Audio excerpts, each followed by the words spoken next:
सी now coordination. Coordination और cooperation दो ऐसे वर्ड है जो बहुत सिमिलर लगते हैं बट दोनों के मतलब एक्चुअली डिफरेंट है, वो अभी हम लोग पढ़ेंगे।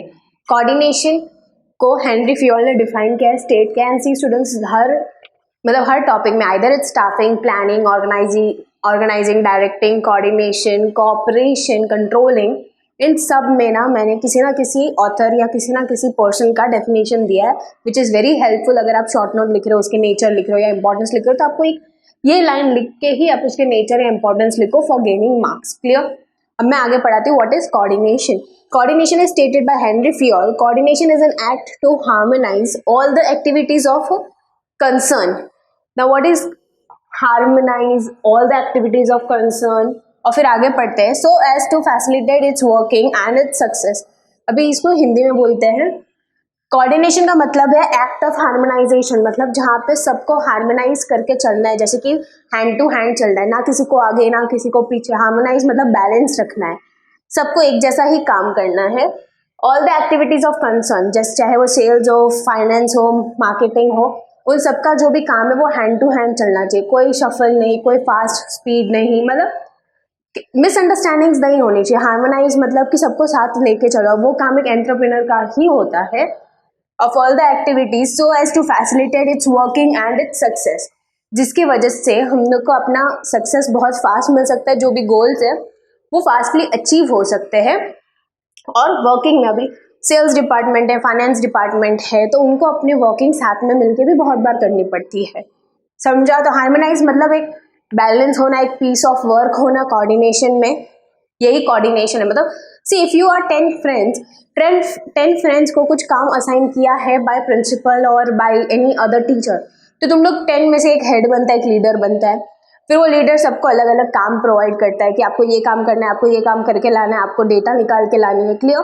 तो ये जो 10 फ्रेंड्स होते हैं ना, और जो लीडर होता है उसमें से एक लीडर जो बचे हुए 9 को वो काम दे देता है, तो वो लीडर का काम ये है कि सबको देखना कि सबका कोऑर्डिनेशन कैसे एक दूसरे के साथ चल रहा है, बराबर चल रहा है कि नहीं, पीसफुल वर्किंग हो रही है कि नहीं, तो उसी को कोऑर्डिनेशन बोलते हैं।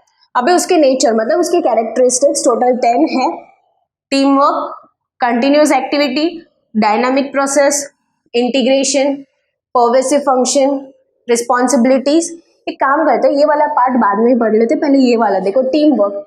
अभी व्हाट इज टीम वर्क? जैसे मैंने बोला वो 9 फ्रेंड्स है, 9 फ्रेंड्स को साथ में काम करना है, 10 के जो 10th वाला है जो लीडर है उनके डायरेक्शन में, तो this is called team work. मतलब वो लीडर कैसे उनको डायरेक्ट करता है, कैसे पूरी टीम को साथ में लेके चलता है, that is called team work. Coordination की वजह से या कोऑर्डिनेटिंग मतलब हाउ दे कोऑर्डिनेट, उसकी वजह से टीम वर्क बहुत अच्छे से चलता है। एंड जितना ज़्यादा अच्छा कोऑर्डिनेशन उतना ज़्यादा अच्छा टीम वर्क एंड उतनी ही efficiency of the output. Continuous activity, each and every step in the organisation needs coordination. तो कंटिन्यूस एक्टिविटी तो है ही, एक बार मैंने कुछ खत्म कर दिया काम कोऑर्डिनेट का करके, तो लीडर को दूसरा काम मिल जाता है कोऑर्डिनेशन का। फिर आता है dynamic process. Dynamic means it is one of the best function. Coordination नहीं रहा एम्प्लॉयज़ के बीच में या लेवल्स ऑफ मैनेजमेंट के बीच में तो बहुत मिसमैच हो जाता है। They are not able to achieve their goals properly. They are not, उनको ये भी नहीं पता किससे डायरेक्शन लेना है, किसको रिपोर्ट करना है। फिर आता है integration. Integration means every individual even the group of organization are working together and mixing together to work. जैसे कि कभी सेल्स वाला फाइनेंस में आके भी कभी कुछ बोलेगा, फाइनेंस वाला मार्केटिंग के पास से जाके भी रिपोर्ट लेगा।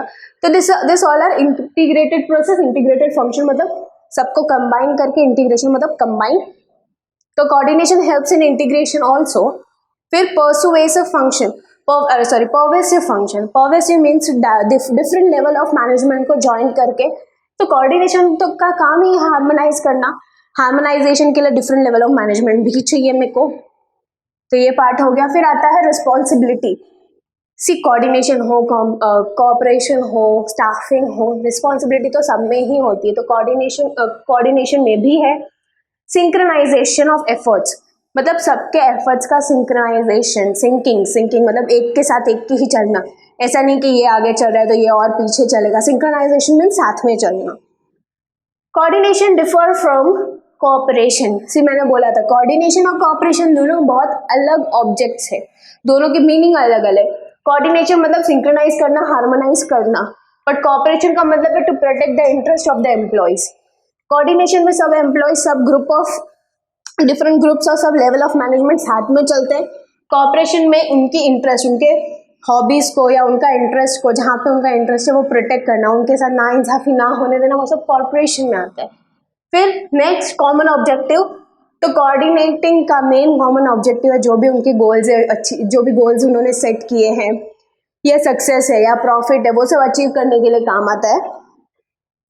Sense of management, coordination even different types of functions जो है ना, जो अभी हम लोग ने इस चैप्टर में पूरे पढ़े हैं, उन सब में एक सेंस ऑफ मैनेजमेंट है। मैनेजमेंट के बारे में बताया गया है, how to perform, how to do coordination, how to do staffing, what is the characteristics of staffing, what is the characteristics of coordination. तो एक सेंस ऑफ मैनेजमेंट है, कैसे बिजनेस रन करना है वो सिखाते हैं।